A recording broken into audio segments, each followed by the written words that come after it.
Hello दोस्तों, मैं प्रवीण भार्गव आपका यूट्यूब चैनल होम स्टडी में स्वागत करता हूं। आपके सामने फिर से एक बार प्रस्तुत हूं एक नया टॉपिक लेके जो हमारा पीछे चल रहा था, किसान आंदोलन। चलो साथियों, हम देख रहे थे आपका बिजोलिया किसान आंदोलन। बिजोलिया किसान आंदोलन,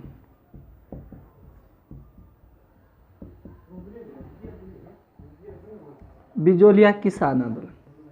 साथियों, हमने आपके पिछले भाग में चर्चा की थी बिजोलिया किसान आंदोलन का प्रथम चरण पूरा देख लिया था। आज हमें पढ़ना है आपका दूसरा और तृतीय चरण। तो देखो साथियों, हमको पता है आपका प्रथम चरण था वो 1897 से 1914 के बीच हुआ, जिसकी हमने चर्चा कर ली। दूसरा अब आपका 1915 से 1923 के बीच होगा और तीसरा आपका 1923 से 1941 के बीच। इसकी हम पूरी चर्चा कर चुके हैं डिटेल से। तो आज आपका द्वितीय चरण रहेगा 1915 से 1923 के बीच में। चलो तो साथियों, आपका द्वितीय चरण आपका 1915 से 1923। अब इस भाग से काफी क्वेश्चन इनपुट होते हैं साथियों। कैसे, आप समझिए इस बात को। बात यह है कि जो आपका द्वितीय चरण है 1915, इसमें क्या हुआ, एक व्यक्ति का नाम मिलेगा आपको, विजय सिंह पथिक। सभी ने नाम सुना होगा आपके, किसका? विजय सिंह पथिक। अब आपके बिजोलिया किसान आंदोलन में प्रवेश करेंगे 1916 में कौन? आपका विजय सिंह पथिक। कैसे करेंगे वो देखिए साथियों। पहले मैं बात कर लेता हूं थोड़ी सी विजय सिंह पथिक के, कि ये कौन है, कैसे हमारे राजस्थान में। तो विजय सिंह पथिक की मैं चर्चा करता हूं साथियों। देखो, जो विजय सिंह पथिक थे, इनका जन्म है वो आपका 1873 में हुआ था और इनका जन्म हुआ था बुलंदशहर में। कहाँ पे हुआ? आपका बुलंदशहर। और बुलंदशहर पड़ता है आपके यूपी में, उत्तर प्रदेश में। इनके पिता थे, इनके पिता का नाम है हमीर। क्या नाम है आपका? हमीर। और जो इनकी माता थी, माता का नाम है कमलावती। तो जो विजय सिंह पथिक है, इनका जन्म 1873 में बुलंदशहर के यूपी में हुआ। पिता का नाम हमीर तथा माता का नाम है कमलावती। और ये रिलेट करते आपके गुर्जर परिवार से। कौन से परिवार से? गुर्जर। तो भाई ये यूपी के तुम्हारे राजस्थान में कैसे आ रहे हैं, राजस्थान के किसान आंदोलन में कैसे प्रवेश कर रहे हैं? तो देखो, जो विजय सिंह पथिक है, इनके बारे में एक बात और याद रखना, इनका मूल नाम होता है भूप सिंह। क्या नाम होता है आपका? भूप सिंह। तो फिर इन्होंने अपना नाम विजय सिंह पथिक क्यों किया? काफी सारे क्वेश्चन होते हैं आपके दिमाग में चल रहे होंगे। तो देखो, जो भूप सिंह था, ये 1907 में आपके एक तो रास बिहारी बोस और एक आपके सचिंदर सान्याल, इन दोनों के संपर्क में आके आपके राष्ट्रीय सेवा में लग चुका था। तो आपके भूप सिंह राष्ट्रीय स्तर के नेता है। राजस्थान में इसलिए आए, अगर आपको थोड़ा सा याद हो, पढ़ा हो, तो 1915 के अंदर एक क्रांति करने की बात हुई थी, आपकी सशस्त्र क्रांति। कौन सी क्रांति साथियों? आपकी सशस्त्र क्रांति। तो सशस्त्र क्रांति हुई, तो सशस्त्र क्रांति में आपके राजस्थान में जो नसीराबाद छावनी है, कौन सी? आपकी नसीराबाद।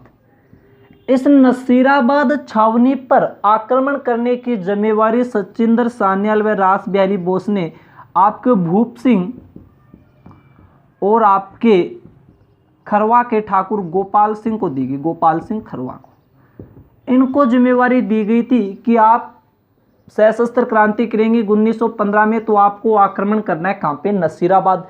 इसी वजह से भूप सिंह आ गए हमारे राजपूताना में। अब क्या हुआ, कहते हैं कि इस क्रांति के बारे में किसी ने सूचना दे दी, इस वजह से ये क्रांति क्या हो गई आपकी? असफल। तो आपके गोपाल सिंह खरवा और भूप सिंह को गिरफ्तार कर लिया गया और गिरफ्तार करके इनको टोडगढ़ की जेल में रखा गया। कहाँ पे? आपके टोडगढ़ की जेल में। टोडगढ़ की जेल में रखा गया। तो आपके भूप सिंह ने क्या किया, एक दिन जेल को तोड़कर फरार हो गए। फरार होके ये आपके चले गए चित्तौड़ के ओछड़ी गांव में। कौन से गांव में? आपके ओछड़ी गांव में। ओछड़ी गांव में जाने के बाद दाढ़ी वगैरह बढ़ा ली, बाल वगैरह जट बढ़ा लिया, काफी बाल लंबे कर लिए, दाढ़ी, और अपना नाम भूप सिंह से चेंज करके कर लिया विजय सिंह। क्या कर लिया? आपका विजय सिंह। अब आपका विजय सिंह कर लिया ताकि कोई पहचान नहीं पाए। तो ये था आपका विजय सिंह पथिक का थोड़ा सा आपका इंट्रोडक्शन। आप याद रह जाए कि ये कौन है। तो 1873 में इनका जन्म हुआ था बुलंदशहर यूपी में। पिता हमीर, माता कमलावती, गुजर परिवार से रिलेट करते थे और इनका मूल नाम है आपका भूप सिंह। ये रास बिहारी बोस और सचिंदर सान्याल के संपर्क में आके देश सेवा में लगे।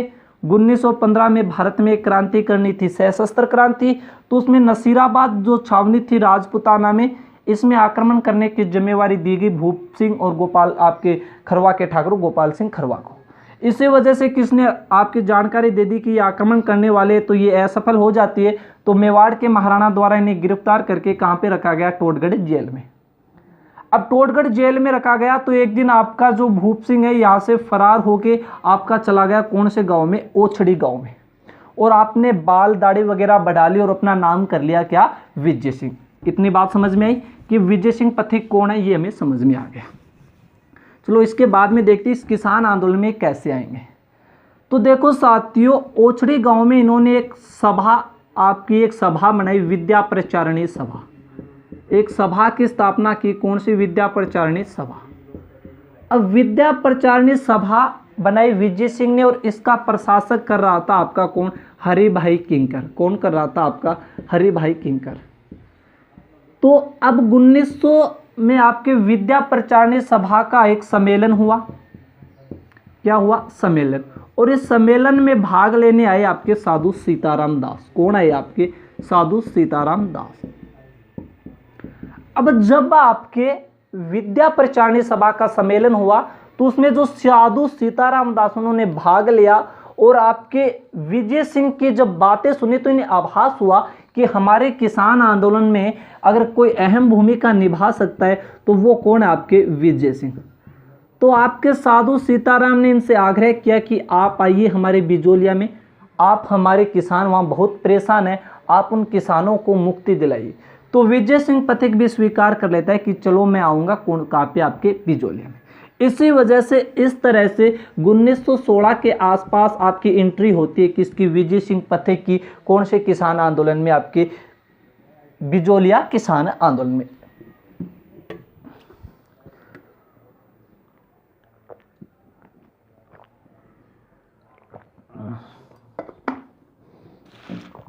अब चलो साथियों अब आगे देखते हैं। अब आपका प्रवेश कर चुका है विजय सिंह पथिक। अब विजय सिंह पथिक ने जब प्रवेश किया तो विजय सिंह ने देखा कि किसान आंदोलन को चलाने के लिए मुझे इसमें कुछ नई रणनीतियां काम में लेनी होगी। तो सबसे पहले इन्होंने क्या किया? आप देखते जाइए। 1916 में किसान पंच बोर्ड का गठन किया। किसका किया? आपके किसान पंच बोर्ड। तो पूछा जाए कि किसान पंच बोर्ड का गठन कब किया गया? तो 1916 में। किसान पंच बोर्ड का गठन है वो साधु सीताराम दास की अध्यक्षता में हुआ। एक बात ये बात भी याद रखोगे कि किसान पंच बोर्ड का जो गठन है वो किसके अध्यक्षता में हुआ? तो वो साधु सीताराम की अध्यक्षता में हुआ। लेकिन बनाया किसने? आपके विजय सिंह पथिक ने। कब? आपके 1916 में। अब अगले ही वर्ष 1917 में इन्होंने क्या किया? हरियाली अमावस्या के दिन आपका ऊपरमाल पंच बोर्ड बनाया। क्या बनाया? आपका ऊपरमाल पंच बोर्ड। और ऊपरमाल पंच बोर्ड है ये बनाया था आपके बेरीसाल गांव में। कौन से गांव में? बेरीसाल गांव। ये जो बेरीसाल गांव है ये जो हमने पहले चरण में आपका पढ़ा था नानजी पटेल व ठाकरे पटेल, तो आपके उन्हीं का गांव है। तो इन्हीं गांव में आपका बनाया गया कौन सा? ऊपरमाल पंच बोर्ड। तो ऊपरमाल पंच बोर्ड का गठन कब किया गया? 1917 में। 1916 में किसान पंच बोर्ड, 1917 में ऊपरमाल पंच बोर्ड। इसके बाद में अगले ही वर्ष इन्होंने सोचा किसान आंदोलन को बिजोलिया से बाहर फैलाना जरूरी है। इसी वजह से इन्होंने सहायता ली आपके समाचार पत्र की। तो ये सवाल काफी बार पूछा गया। 1918 में विजय सिंह पथिक एक आपका समाचार पत्र चलता था जो आपके गणेश शंकर विद्यार्थी निकालते थे। इसके संपादक थे आपके गणेश शंकर विद्यार्थी और वो समाचार पत्र था प्रताप। ये नाम आप याद रखो, काफी बार पेपर में आया हुआ क्वेश्चन। तो विजय सिंह पथिक ने 1918 में बिजोलिया किसान आंदोलन का राष्ट्रीयकरण किया। वो किस समाचार पत्र के माध्यम से किया? तो वो हो जाएगा आपका कौन सा? प्रताप। अब जब प्रताप समाचार पत्र से इन्होंने राष्ट्रीयकरण कर दिया तो धीरे धीरे इस आंदोलन की आवाज पूरे देश में फैलने लगी। इसके अलावा विजय सिंह पथिक ने सोचा मुझे राष्ट्रीय स्तर के क्रांतिकारियों से इस किसान आंदोलन को सम्मेलन या मिलाने की जरूरी है। तो इन्होंने बात की आपके तिलक से, तिलक का समझ गए आपके बाल गंगाधर तिलक। तो गंगाधर तिलक क्या हुआ, 1919 में एक आपके कांग्रेस का सम्मेलन हुआ, अमृतसर अधिवेशन। तो अमृतसर अधिवेशन में पहली बार आपके बाल गंगाधर तिलक ने आपके बिजोलिया किसान आंदोलन का प्रस्ताव रखा। तो ये पूछा गया क्वेश्चन है कि पहली बार बिजोलिया किसान आंदोलन का राष्ट्रीय स्तर पर प्रस्ताव किसने पेश किया, तो वो कौन हो जाएगी, आपके बाल गंगाधर तिलक।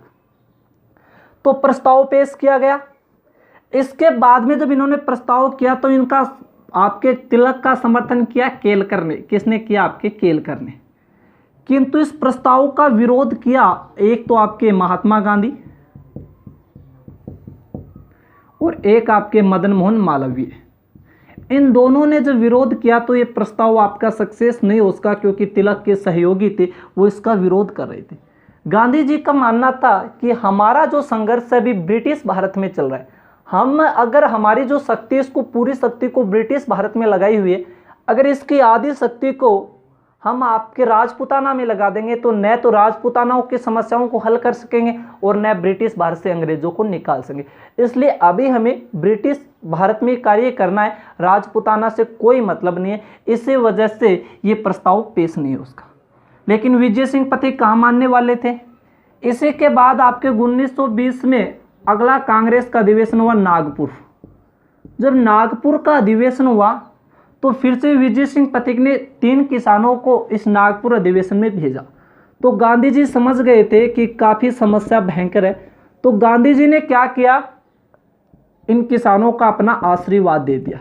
आशीर्वाद दे दिया और कह दिया कि चलो तुम आपके संघर्ष करो, हम आपके साथ हैं।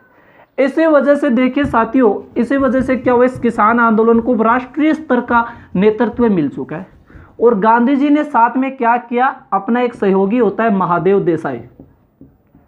इस महादेव देसाई को भेजा आपके कहाँ पे, बिजोलिया में, कि जाओ तुम जाके देखो वास्तव में क्या बात है। जब इस प्रकार से राष्ट्रीय स्तर के क्रांतिकारियों का आगमन हुआ तो इसके भय से फतेह सिंह ने क्या किया, आपके फतेह सिंह ने एक जांच आयोग भेजा। और वो जांच आयोग था आपका न्यायमूर्ति बिंदुलाल भट्टाचार्य आयोग। भट्टाचार्य आयोग, अब न्यायमूर्ति बिंदुलाल भट्टाचार्य आयोग मेवाड़ रियासत द्वारा भेजा जा रहा है। ये आपके बिजोलिया में आया। बिजोलिया में इन्होंने आपके फतेह सिंह को बताया कि वास्तव में किसानों का शोषण हो रहा है इस प्रकार से, किंतु फतेह सिंह द्वारा कोई कार्य नहीं किया गया। ये भी क्या रहता है, आपका असफल रहता है। ये भी क्या रहा, आपका असफल। तो पिछली बार राजस्थान पुलिस का जो पेपर हो उसमें यह क्वेश्चन पूछा गया था, पर थोड़ा सा इस क्वेश्चन को कैसे घुमाया कि बिजोलिया किसान आंदोलन के द्वितीय चरण में मेवाड़ रियासत द्वारा भेजा गया जांच आयोग कौन सा था, तो जांच आयोग कौन सा हो जाएगा, आपका न्यायमूर्ति बिंदुलाल भट्टाचार्य आयोग। जब ये आपका असफल हो गया इस प्रकार, तो फतेह सिंह ने एक बात सोची कि आखिर ये महादेव देसाई आया, इसकी पूरी जड़ कौन है। तो उन्हें पता चला पूरी की पूरी जड़ कौन है, आपका विजय सिंह पथिक। इस वजह से आपके फतेह सिंह ने विजय सिंह पथिक को ऊपरमाल भूभाग से क्या कर दिया, निष्कासित कर दिया। क्या कर दिया, आपका निष्कासित। तो ये आपका द्वितीय चरण रहा साथियों। हम याद रखेंगे कि 1916 में आपके किसान पंच बोर्ड का गठन, 1917 में आपके ऊपरमाल पंचायत का गठन। और एक बात और याद रखना, जब ऊपरमाल पंचायत बनी तो कई बार पूछ लिया जाता है कि इसका सरपंच किसे बनाया गया, तो सरपंच बनाया गया था आपके मन्ना पटेल को। किसको बनाया गया था, मन्ना पटेल को। 1918 में आंदोलन का राष्ट्रीयकरण किया गया प्रताप नामक समाचार पत्र के माध्यम से। और इसी चरण में आपका एक जांच आयोग आ रहा है, वो कौन सा था, आपका न्यायमूर्ति बिंदुलाल भट्टाचार्य आयोग। और इसी आपके जांच, इसी द्वितीय चरण में विजय सिंह पथिक को भी निष्कासित कर दिया गया। कौन से भूभाग से, आपके ऊपरमाल भूभाग से। चलो साथियों, अगला चरण देखते हैं, आपका तीसरा चरण। तीसरा जो चरण है ये रहेगा आपका 1923 से 1941। अब इसमें क्या होता है, देखो साथियों, इसमें ये हुआ, अब आपके विजय सिंह पथिक है वो निष्कासित है। इस तृतीय चरण में ये हुआ साथियों, आपका जो राव केसरी सिंह है, अब उनकी शादी होनी थी, विवाह होना था, तो राव केसरी सिंह बेगार लेना चाहता था किसानों से और कर भी लेना चाहता था। इस वजह से जब ये बेगार और कर की मांग की तो इसका विरोध किया किसानों ने विरोध किया। एक बात तो ये, तो जब किसानों ने आपका विरोध किया तो आपके मेवाड़ रियासत ने क्या किया, यहाँ पे ट्रेंच आयोग भेजा। क्या भेजा? आपका ट्रेंच आयोग भेजा गया कि आप भू राजस्व कीजिए। कहने का मतलब भू राजस्व, वापस भूमि का निर्धारण होगा, क्या कर। बस इस बात को आप समझिए, एक तो आपके ऊपर माल में थी उपजाऊ भूमि और एक थी अनुपजाऊ भूमि। तो इस उपजाऊ भूमि पे आपके टैक्स ज़्यादा थे और इस पे टैक्स नहीं था, क्योंकि अनुपजाई थी, किसान इसे नहीं बेचते थे। तो किसानों ने क्या किया, जब इस पे टैक्स ज़्यादा था तो इसको अपनी मेहनत से उपजाऊ बना ली, तो इस पे टैक्स नहीं लग रहा था क्योंकि अनुपजाई थी। लेकिन आपके ट्रेंच ने क्या किया, इससे ज़्यादा बढ़ा के टैक्स लगा दिया। कौन सी भूमि पे? इस भूमि पे। तो इस बात का विरोध किया किसानों ने, क्योंकि पहले इन्हें कोई जोतता नहीं था, किसानों ने अपनी मेहनत से इसे उपजाऊ बना रहे, तो ट्रेंच ये गलत कर रहा है, इसका विरोध कर रहे थे आपके किसान। अब किसानों ने विरोध किस प्रकार से किया? किसानों ने विरोध किया कि अब हम आपके खेत नहीं जोतेंगे। क्या नहीं करेंगे? खेत नहीं जोतेंगे। तो इस प्रकार का कार्य कहा जा रहा है किसानों द्वारा। तो यहाँ पे एक नाम आता है वर्मा जी, माणिक्यलाल वर्मा। अब मैं माणिक्यलाल वर्मा के बारे में भी बताऊंगा। पहले देखो, वर्मा जी ने इन किसानों की बात का जो निर्णय है वो विजय सिंह पथिक पे सौंप दिया कि जो विजय सिंह पथिक कहेंगे वही होगा। तो विजय सिंह पथिक जो आपके थे, अब ये बात 1927 के आसपास की चल रही है, तो विजय सिंह पथिक ने इन किसानों से कहा कि आप ये निर्णय मत लीजिए कि मैं खेत नहीं जोतेंगे, क्योंकि बाई चांस अगर इस खेत जोतने को अलग किसान मिल गए तो आपको अपनी खेत से हाथ धोना पड़ जाएगा। लेकिन किसानों ने तो कह दिया कि हमने ये निर्णय ले लिया। तो किसान आपके विजय सिंह पथिक की बात नहीं मानते और ये खेत यहाँ से छोड़ देते जोतने, क्योंकि उन्हें विश्वास था कि हमारे निर्णय के खिलाफ कोई नहीं जाएगा। लेकिन ये ऐसा हुआ, उनका दुर्भाग्य था कि इन किसानों को जो ये खेत छोड़ा था, इनको जोतने वाले दूसरे किसान मिल गए, तो यहाँ से आपका किसानों के पास भूमि चली गई। इसके बाद में 1929 में क्या हुआ, आपके विजय सिंह पथिक और वर्मा जी के मतभेद हो गए। इसी वजह से आपका जो विजय सिंह पथिक इस किसान आंदोलन से अलग हो गई। ये भी बात याद रखोगे कि ये अलग कब हुए थे, 1929 में। और जब इन्होंने आपके तीसरे चरण में आपका नेतृत्व किया था, वो उमा जी के खेड़े में रह के किया था। ये भी याद रखोगे, उमा जी के खेड़े में। अब वर्मा जी की मैंने बात की, तो वर्मा जी जब विजय सिंह पथिक ने प्रवेश किया था उस समय ये आपके मेवाड़ में आ जाते हैं। पार्श्वनाथ मंदिर में इन्होंने शपथ ली थी कि मैं आपसे किसानों के लिए अपना पूरा जीवन लगा दूंगा। इसी वजह से ये आ गए थे आपके मेवाड़। तो 1929 में अलग हो गए आपके कौन, विजय सिंह पथिक। अब थोड़ा सा आगे देखो दोस्तों, अब किसानों के सिचुएशन क्या है, उनके मेन लीडर विजय सिंह पथिक भी अलग हो गए, किसानों की भूमि भी चली गई। इसके बाद ये किसान गांधीवादी नेताओं पे आ जाता है। एक आपके वर्मा जी, एक आपके जमनालाल बजाज और एक आपके हरिभाऊ उपाध्याय। तो अब क्या हुआ, आपके हरिभाई उपाध्याय के कहने पे 1931 में किसानों ने अक्षय तृतीया के दिन, कब आपके दोस्तों, अक्षय तृतीया के दिन, अक्षय तृतीया के दिन अपने खेतों पे हल चलाए। तो आपकी रियासत ने यहाँ पे थोड़ी सी दमनात्मक कार्यवाही की। तो एक किसान आंदोलन जो बिजोलिया 1897 से चला आ रहा है, यहाँ पे थोड़ा सा हमें दमनात्मक कार्यवाही देखने को मिले। इसके बाद में क्या हुआ, 1938 में सुभाष चंद्र बोस ने यह निर्णय लिया कि देशी रियासतों में स्थापना की जाएगी किसकी, आपकी प्रजा मंडल की। किसकी स्थापना की जाएगी दोस्तों, प्रजा मंडल की। जब ये बात कही तो घबरा गए कौन, आपके फतेह सिंह। तो फतेह सिंह का राजस्व अधिकारी था आपका, मतलब प्रधानमंत्री था टी विजय राघव आचार्य, विजय राघव आचार्य। तो इसको फतेह सिंह ने आदेश दिया कि कुछ भी हो जाए किंतु बिजोलिया के किसान किससे नहीं जुड़ने चाहिए, आपके प्रजा मंडल से। तुम कैसी भी स्थिति पैदा करो, कैसे भी किसानों को राजी करो, लेकिन ये किससे नहीं जुड़ने चाहिए, प्रजा मंडल से। तो टी विजय राघवाचार्य ने क्या किया, इनका राजस्व अधिकारी था मोहन सिंह मेहता। कौन था आपका, मोहन सिंह मेहता। तो मोहन सिंह मेहता को किसानों के पास भेजा कि उनको बोल दो कि तुम्हें तुम्हारी भूमि वापस दे दी जाएगी, तुम्हें सिर्फ क्या नहीं करना है, तुम्हें सिर्फ तो सिर्फ इस प्रजामंडल से नहीं जुड़ना है। इसी वजह से 1941 में आपके जो किसान थे वो वापस, आपके 1941 में किसानों को भूमि प्राप्त हो गई, ये प्रजामंडल से नहीं जुड़ा। इस प्रकार से 1941 में समाप्त हो जाता है कौन सा किसान आंदोलन, आपका बिजोलिया। तो जो किसान आंदोलन आपका 1897 में चला था 1941 तक, ये राजस्थान का एकमात्र ऐसा किसान आंदोलन है जो सबसे लंबा चला। देख लो 1897 से 1941, लगभग 44 वर्षों तक एक संगठनात्मक और एक अहिंसात्मक आंदोलन है ये रहा। इसके अलावा एक बात और याद रखना साथियों, बिजोलिया इसका प्राचीन नाम है विजावली। क्या नाम है आपका? विजावली। आपको अगर हमारा वीडियो पसंद आया हो तो जरूर हमारे चैनल को लाइक और सब्सक्राइब जरूर करना साथियों। इसके अलावा इस द्वितीय पार्ट, दूसरे पार्ट को देखने से पहले आप पहले पार्ट को देखिए, तभी आपको बिजोलिया किसान आंदोलन पूरा समझ में आएगा। आगे हम आपके, अगर आपका प्यार और स्नेह भरा रहा तो फिर से अगले किसान आंदोलन के साथ आपके साथ मिलेंगे। जय हिंद, जय दोस्तों।